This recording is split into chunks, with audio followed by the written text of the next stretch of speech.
নমস্কার বন্ধুরা, আমি বিশ্বজিৎ আর আপনারা দেখছেন আমাদের YouTube channel Nifty prediction for tomorrow. গতকালকের ভিডিওতে আপনাদের সাথে শেয়ার করেছিলাম যে বাজার যদি ছোটখাটো গ্যাপ আপেও খোলে বা গ্যাপ ডাউনেও খোলে, যদি দেখেন যে এই সুইং লোগুলো ব্রেক করেছে, তাহলে কিন্তু একটা সেল অফ পাবেন। কত দূর পর্যন্ত পাবেন এই গ্যাপটাকে কিন্তু ফিল করতে দেখবেন। সেই অনুযায়ী এইখানে অব্দি গ্যাপটাকে কিন্তু ফিল করেছিল। বাজারের টেকনিক্যাল মেনই কিন্তু কাজ হয়েছিল, এই জায়গাটা পর্যন্ত সুন্দর কাজ করা গেছে। এরপরে একটা যখন বাউন্স নিচ্ছিল তখন কিন্তু আপনার সাথে লাইভ মার্কেটে এসে আমরা শেয়ার করছিলাম যে এবার একবার রিটেস্ট হবে। এখান থেকেই ভাববেন না যে উপরের দিকের জন্য চলে যাবে। রিটেস্ট হবে, যদি সুইং লো না ব্রেক করতে পারে তাহলে কিন্তু এখান থেকে উপরের দিকের জন্য মুভমেন্ট হয়ে যাওয়ার চান্সেস থাকবে, কারণ রেঞ্জ বাউন্ড টাইপের কিন্তু সিচুয়েশন তৈরি হচ্ছে। সুতরাং বড় মুভমেন্ট নাও হতে পারে, এক্সপায়ারির দিন তো বোঝে। এবার ঠিক এই জায়গাটা থেকে এই যে জায়গাটা ক্র্যাশের মতন দেখতে পাচ্ছেন, স্ট্রেট তলার দিকের জন্য পড়ে গেছে। এই জায়গাটার মধ্যে কি সিচুয়েশন ঘটলো অনেকেই শুনে থাকবেন মিডিয়ার মধ্যে, যে আজকে একটা 25-30 নাগাদ একটা ফ্লাইট দুর্ঘটনার মধ্যে পড়েছে। সেটা হচ্ছে গুজরাটের আহমেদাবাদে, যেখানে ক্র্যাশ হয়েছে। তো সেখানে 242 জন যাত্রী, ক্রু মেম্বার সহ তারা প্রত্যেকেই প্রায় নিহত। এখনো ডিটেলস কিন্তু সরকারিভাবে কিছু জানানো হয়নি, কিন্তু মনে করে নেওয়া যাচ্ছে, কারণ যেমন ভাবে বিস্ফোরণটা হয়েছে তাতে তারা সকলেই, বিমানের মধ্যে যা যাত্রী ছিলেন সকলেই মারা গেছেন। খুবই দুঃখজনক ঘটনা। শুধু তাই নয়, এখানে হচ্ছে যে বিল্ডিংটাতে গিয়ে ধাক্কা মেরেছে সেটা হচ্ছে একটা মেডিকেল ইনস্টিটিউট ছিল, যেখানে অনেক ডাক্তার ছিলেন বা প্রশিক্ষণ নিচ্ছিলেন, এরকম কিছু ডাক্তারি স্টুডেন্ট ছিলেন, তারাও কিন্তু হতাহত হয়েছেন। যার নাম্বার একটা বেরিয়ে আসবে। এবার এই যে জায়গাটার মধ্যে অনেক কিছু প্রশ্ন উঠে যায়, এবং এই যে ফ্লাইট যেটা আমাদের ক্র্যাশ হয়েছে, এখানে যদি দেখেন এই ফ্লাইটের মধ্যে অন্যতম একটা যাত্রী ছিলেন, আপনারা নাম শুনেই থাকবেন, বিজয় রূপালী, প্রাক্তন মুখ্যমন্ত্রী গুজরাটের ছিলেন। তিনি তার লন্ডনে ফ্যামিলির সঙ্গে দেখা করতে যাচ্ছিলেন এবং বিমান দুর্ঘটনার কবলে পড়লেন।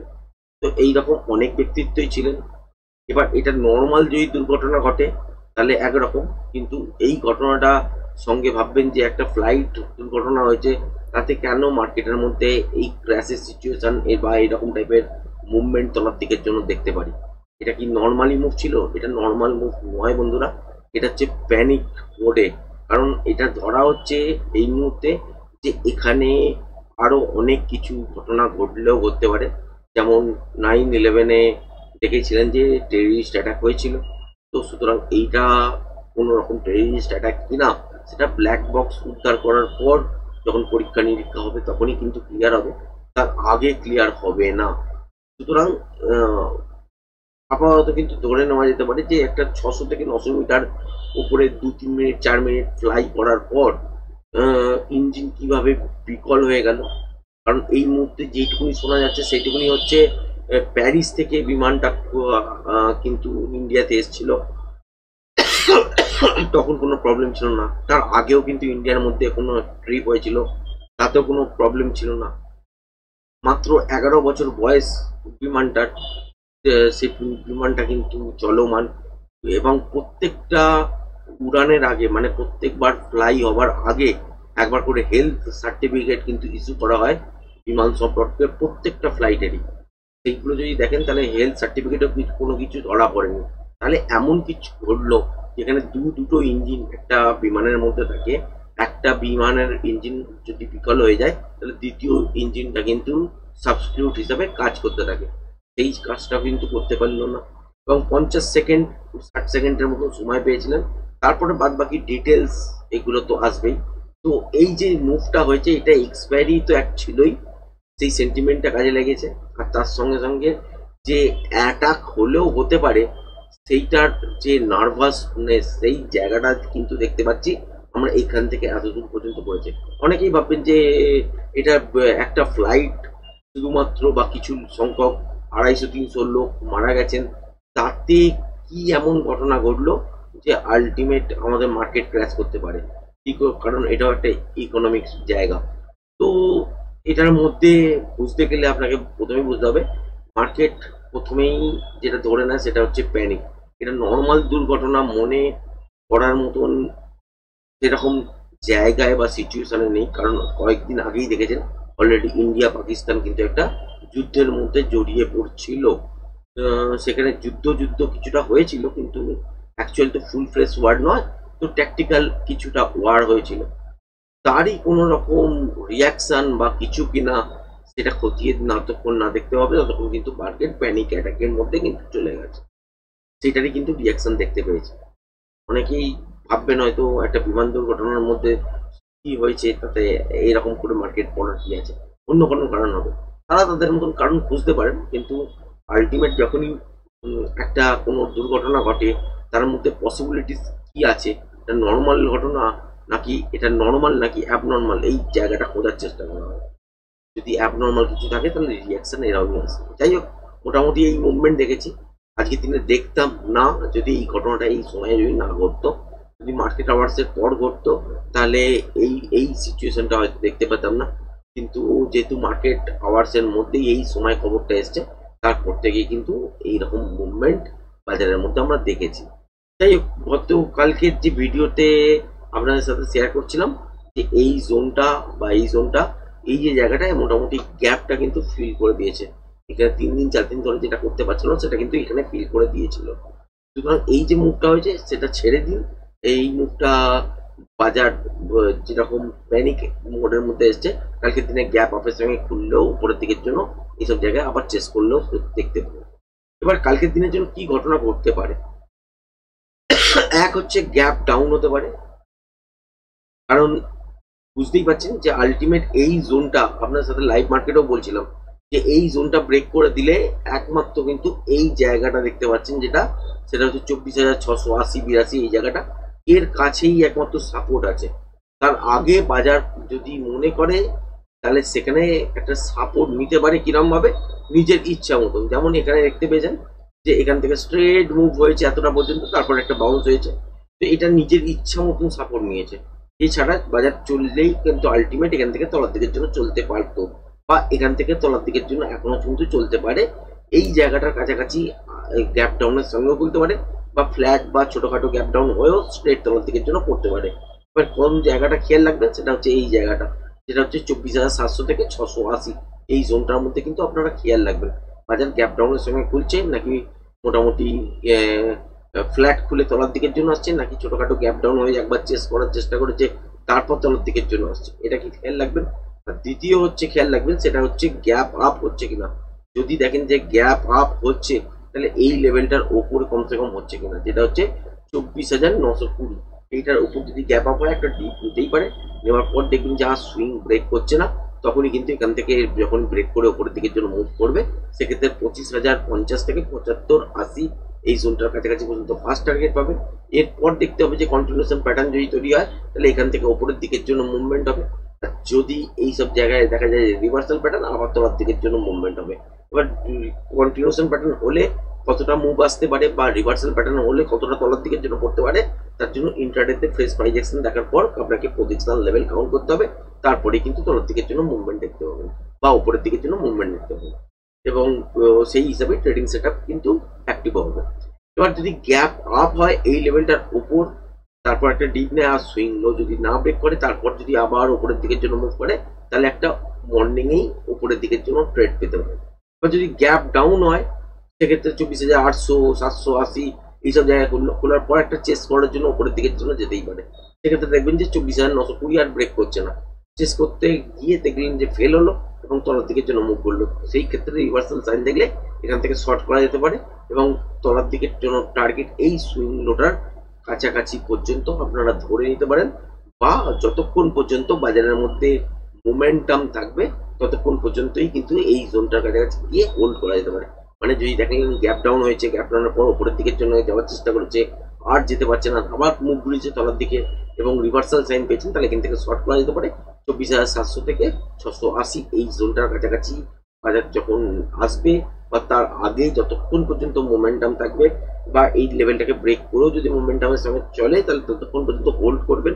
মোমেন্টাম যেখানে গিয়ে লস করবে সেখানে গিয়ে একবার প্রফিটটাকে বুকিং করে নেবেন। তারপর প্যাটার্ন দেখবেন যে রিভার্সাল প্যাটার্ন তৈরি হচ্ছে নাকি কন্টিনিউশন প্যাটার্ন তৈরি হচ্ছে তলার দিকের জন্য, যদি তৈরি হয় কন্টিনিউশন প্যাটার্ন তলার দিকের জন্য, তাহলে নেক্সট প্রজেকশন লেভেল কাউন্ট করার পর নেক্সট টার্গেট পাবেন তলার দিকে, এবং ওই হিসাবেই ট্রেডিং সেটআপ অ্যাক্টিভেট হবে। আর যদি রিভার্সাল প্যাটার্ন হয় সেই হিসাবেও কিন্তু আপনাকে প্রজেকশন লেভেল কাউন্ট করতে হবে, তারপর উপরের দিকের জন্য কতটা মুভমেন্ট হতে পারে সেই কাউন্ট করার পরই কিন্তু অ্যাকচুয়ালি ট্রেড করতে হবে। এবার গ্যাপ আপ যদি খোলে এর উপরে, তাহলে একটা ডিপ নিতেই পারে। ডিপ নেবার পর যদি দেখা যায় এই সুইংটা ব্রেক করছে না, তাহলে কিন্তু এখান থেকে আবার উপরের দিকের জন্য মুভ করবে। সেক্ষেত্রে 25,050 থেকে 80 এই জোনটার কাছাকাছি ফার্স্ট টার্গেট হিসাবে আপনারা দেখবেন।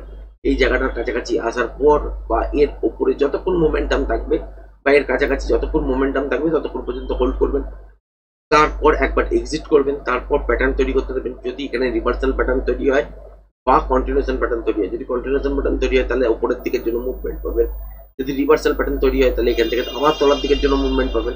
এবং সেক্ষেত্রে ইন্টারডেতে প্রজেকশন লেভেল কাউন্ট করার পরেই টার্গেটটা সেট হবে যে তলার দিকের জন্য কতটা মুভ আসতে পারে বা উপরের দিকের জন্য কতটা মুভ আসতে পারে। সেটা হচ্ছে ইন্টারডে ফ্রেশ প্রাইস অ্যাকশন দেখার পরেই কিন্তু বুঝতে পারবেন। কিন্তু মোটামুটি ফার্স্ট ট্রেড যেটা করতে পারেন সেই জায়গাটা আপনাদের সাথে কিন্তু শেয়ার করলাম নিফটির ক্ষেত্রে। ব্যাংক নিফটি তো সেম সিচুয়েশন। যদি দেখেন যে গ্যাপ ডাউনের সঙ্গে খুলেছে, খোলার পর দেখলেন যে উপরের দিকের জন্য চেস করতে এসছে, কিন্তু 56,200 আর কিছুতেই ব্রেক করেনি, তাহলে কিন্তু মনে রাখবেন এখান থেকে তলার দিকের জন্য আবার আপনারা দেখতে পাবেন। এবং সেক্ষেত্রে রিভার্সাল সাইন দেখার পর শর্ট করতে পারেন। এবং তলার দিকের টার্গেট কত দূর পর্যন্ত হতে পারে, এই সুইং লোয়ের কাছাকাছি পর্যন্ত 55,600 থেকে 55,500 এই জোনটার মধ্যে কিন্তু টার্গেট আপনারা দেখতে পারেন। এবার এক্স্যাক্ট টার্গেট এখানে পাবেন না, এটা আমি সুইং লো হিসাবে আপনার সাথে শেয়ার করছি যে সুইং লো হিসাবে এই টার্গেটটা হলেও হতে পারে, কিন্তু এটাই অ্যাকচুয়াল টার্গেট এটা নয়। মোটামুটি গ্যাপ ডাউনের পর একবার চেস করতে দেখবেন, যদি দেখেন যে 56,208 কে উপরের দিকের জন্য সাস্টেন করতে পারছে না, তাহলে সেক্ষেত্রে রিভার্সাল সাইন দেখলে তলার দিকের জন্য শর্ট হবে। এবং যতক্ষণ পর্যন্ত মোমেন্টাম থাকবে ততক্ষণ পর্যন্ত ট্রেডটাকে হোল্ড করা যেতে পারে। মোটামুটি ভাবে ধরে নেওয়া যেতে পারে যে এই জোনটাকে কিন্তু বাজার টার্গেট করলেও করতে পারে, যেটা হচ্ছে 55,600 থেকে 650 এই ঠিক জোনটা এটা টার্গেট করতে পারে মোমেন্টামের সঙ্গে। এবার গ্যাপ ডাউনের সঙ্গে যদি এইসব জায়গায় খুলে গেল, তারপর তলার দিকে যদি আর না যেতে যায় তাহলে কোনো ট্রেড হবেই না, ছেড়েই দিন। কিন্তু সেখান থেকে রিভার্সাল সাইন হচ্ছে নাকি কন্টিনিউশন প্যাটার্ন তৈরি হচ্ছে না রিভার্সাল প্যাটার্ন তৈরি হচ্ছে, সেগুলো আপনাকে কিন্তু দেখতে হবে। এবার যদি দেখা যায় যে এই জোনের কাছাকাছি এসে মুভমেন্ট একবার শেষ হলো, তারপর দেখলেন যে কন্টিনিউশন প্যাটার্ন আবার তৈরি হলো, তাহলে এই লেভেলটাকে ব্রেক করার মাত্র আবার ইন্টারডেতে প্রজেকশন লেভেল আপনাকে ফাইন্ড করতে হবে এবং প্রজেকশন লেভেল অনুযায়ী তলার দিকের জন্য কতটা মুভমেন্ট হতে পারে সেই অনুযায়ী ট্রেড কিন্তু করতে পারেন। এছাড়া এবার যদি দেখেন যে রিভার্সাল প্যাটার্ন তৈরি হচ্ছে, তাহলে সেক্ষেত্রে এখান থেকে উপরের দিকের জন্য মুভমেন্ট উড়ে যাবে এবং সেক্ষেত্রে তখন আপনাকে ওই প্রজেকশন লেভেল কাউন্ট করতে হবে ইন্টারডেতে ফ্রেশ প্রাইস অ্যাকশন দেখার পরই, এবং তারপরেই বুঝতে পারবেন যে আলটিমেট উপরের দিকের জন্য কতটা মুভমেন্ট হতে পারে, সেই অনুযায়ী ট্রেডিং সেটআপ কিন্তু অ্যাক্টিভেট করতে হবে। এবার যদি নয়েজ চলে আসে তাহলে কিন্তু ট্রেডিং সেটআপ অ্যাক্টিভেট হবে না, আর যদি নয়েজ না আসে তাহলে কিন্তু ট্রেডিং সেটআপ অ্যাক্টিভেট হবে। এবার যদি দেখেন যে গ্যাপ আপ হয়েছে 56,200 বা 300 এর ওপরেই হয়েছে, তাহলে এখান থেকে একটা ছোটখাটো ডিপ নিতেই পারে। এবার পর যদি দেখেন যে আর তলার দিকের এই সুইংগুলো যেটা হচ্ছে 55,970 এই জায়গাটা যদি ব্রেক না করে আলটিমেট, তাহলে এখান থেকে উপরের দিকের জন্য ঘুরতে শুরু করবে। এবং সেক্ষেত্রে যদি আমরা এখান থেকে রিভার্সাল সাইন পাই এবং 56,200 উপরে কন্টিনিউ সাস্টেন করতে থাকি, তাহলে এখান থেকে একটা মোমেন্টাম ট্রেড আমরা পেতে পারি 56,600 কাছাকাছি পর্যন্ত বা এই সুইংটার কাছাকাছি পর্যন্ত। এক্স্যাক্ট আমি এই জায়গাটাতেই আসবে সেটা কিন্তু বলছি না, এর আগেও আসতে পারে, 500 থেকেও দাঁড়াতে পারে, 550 থেকে দাঁড়াতে পারে, আবার 600 ব্রেক করে 700-তে 750-তে 800 থেকেও দাঁড়াতে পারে। যতক্ষণ মোমেন্টাম থাকবে ততক্ষণ পর্যন্ত ট্রেডটাকে হোল্ড করতে পারবেন। এবং মনে করা যায় যে এই জোনটার কাছাকাছি কোনো একটা জায়গায় 30 পয়েন্ট 40 পয়েন্ট ওপর বা তলায় এইসব জায়গায় গিয়ে বাজার একবার গিয়ে রেস্ট নেবে, তারপরে দেখতে হবে যে কন্টিনিউশন প্যাটার্ন এখান থেকে উপরের দিকের জন্য হচ্ছে কিনা। যদি হয় তাহলে ইন্টারডেতে ফ্রেশ প্রাইস অ্যাকশন দেখার পর প্রজেকশন লেভেল কাউন্ট করতে হবে এবং এই লেভেলটা ব্রেক করলে উপরের দিকের জন্য কতটা মুভ হতে পারে সেটা প্রজেকশন করার পরেই কিন্তু অ্যাকচুয়ালি ইন্টারডে ট্রেডিং সেটা প্ল্যান করতে হবে, মানে সেকেন্ড ট্রেডটা।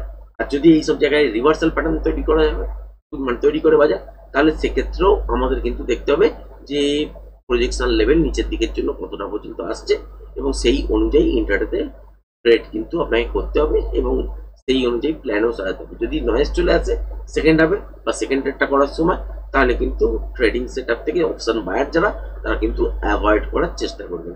সুতরাং আজকের ভিডিওটা আমি একটা বেসের উপর আপনাকে দেখালাম যে আলটিমেট কি ঘটনা ঘটেছে, তার পরিপ্রেক্ষিতে প্যানিক সিচুয়েশনে এই সেকেন্ড হাফের মুভটা হয়েছে। যে ব্যাঙ্ক নিফটিতেই বলুন বা নিফটিতেই বলুন, এটা সেকেন্ড হাফে যে মুভটা দেখছেন এটা প্যানিক সিচুয়েশনে হয়েছে। বাদ বাকি খবরাখবর রাত্রিবেলার দিকে আরো ডিটেলসে পাবেন বা সকালবেলার দিকে আরো ডিটেলস খবরাখবর আসবে। যদি কোনো রকম অ্যাটাক হয়ে থাকে তাহলে কিন্তু খুবই দুঃখজনক ঘটনা এটা, কিন্তু যদি খুব অ্যাটাক হয়ে থাকে তাহলে প্যানিক মোডে কালকেও বাজার থাকবে এবং বড় সড়ো গ্যাপ ডাউন দেখবেন।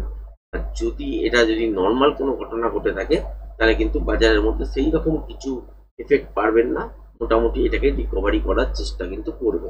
যাই হোক, অনেক কিছু আপনার সাথে শেয়ার করার চেষ্টা করলাম। আশা করি ভিডিওটা পছন্দ হয়েছে। ভিডিওটা যদি পছন্দ হয়ে থাকে চ্যানেলটাকে অবশ্যই লাইক শেয়ার সাবস্ক্রাইব করবেন। আজকের ভিডিওটা এই পর্যন্তই, ধন্যবাদ। আর একটা কথা বলে রাখবো, যারা টেকনিক্যাল শিখতে ইচ্ছুক, উপরে দেখতেই পাচ্ছেন ক্যাপশনের মধ্যে চলছে অলরেডি। যারা সত্যিকারের ইচ্ছুক তারা জয়েন করতে পারেন। নিচে ডেসক্রিপশন বক্সের মধ্যে টেলিগ্রাম চ্যানেলের জয়েনিং লিঙ্ক দিয়ে দেওয়া আছে, ওখানে গিয়ে ক্লিক করলে কোর্স সম্বন্ধিত ডিটেলস আপনারা দেখতে পাবেন।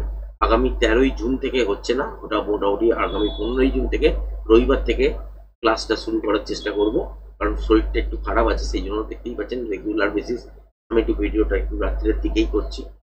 আস্তে আস্তে শরীর রিকভারি হচ্ছে। তো এটা কোনো নর্মাল রেকর্ডেড কোর্স নয়, এটা পুরোপুরি যেরকমভাবে আপনার সাথে এই মুহূর্তে ভিডিও বানাচ্ছি তো লাইভেই অ্যাকচুয়ালি থাকি। তো রাত্রিবেলায় যে জিনিসগুলো শেখানো হয় সেগুলো লাইভ মার্কেটের মধ্যে প্রুফ দিয়ে দিয়ে শেখানো হয়। সত্যি যারা শিখতে ইচ্ছুক আছেন, কারণ শর্টকাটে তো কোনো রাস্তা নেই, যদি সত্যি শিখতে ইচ্ছুক যারা যারা যেসব ব্যক্তিত্ব আছেন তারা যোগাযোগ করতে পারেন। নিচে ডেসক্রিপশন বক্সের লিঙ্ক দিয়ে দেওয়া আছে, আপনাদের স্ক্রিনেও ফোন নাম্বার শো করছে। আর যারা টিপস খুঁজছেন তাদের বলবো এই চ্যানেলটা আপনাদের জন্য নয়, আপনারা টিপস খুঁজুন। যখন টিপস নেওয়ার পর লোকসান করবেন তখন বাধ্য ফিরে আসতে বা মার্কেটটাকে ছেড়ে দিতে, তখনই একমাত্র বুঝবেন। কেউ ঠেকে শেখে, কেউ জেনে মানে জেনে যাবার পরই অ্যাকচুয়াল উপলব্ধি করতে পারে, কেউ কেউ ঠেকে ঠেকে তারপর উপলব্ধি করতে পারে। কারণ কোন ক্যাটাগরিতে কে সেটা তো বলতে পারবো না। তবে যারা যারা টিপসের খুঁজছেন একটা কথাই বলবো, শর্টকাট ওয়েতে কোনোদিন মার্কেট হয় না। তো সেটা ট্রাই করা হচ্ছে বেকার, চেষ্টা করতেই পারেন, কিন্তু শিখে নেওয়াটা হচ্ছে সব থেকে বেস্ট অপশন। একটু কষ্ট হবে হয়তো, সবাই চাকরি বাকরি বা ব্যবসা করেন হয়তো, একটু হয়তো কষ্ট হবে, কিন্তু খুব সহজ পদ্ধতি শেখাই এবং ওরকম কোনো টাস্ক থাকে না। যে টাস্কগুলো থাকে প্রতিদিন মার্কেটের মধ্যে যেগুলো যেগুলো শেখানো হয় পরের দিনও কিন্তু অ্যাপ্লাই করছেন কিভাবে বা কিভাবে লাইভ মার্কেটের মধ্যে অ্যাপ্লাই থাকে, প্রচুর আপনাদের সাথে কিন্তু এটি এভরিডে শেখানো হয়। তো যারা যারা সত্যি সিরিয়াস শিখতে ইচ্ছুক আছেন তারা যোগাযোগ করতে পারেন, এইটুকুনি বলবো। আজকের ভিডিওটা অনেকটা বড় হয়ে গেল, এখানেই আপাতত সমাপ্ত করছি। ধন্যবাদ।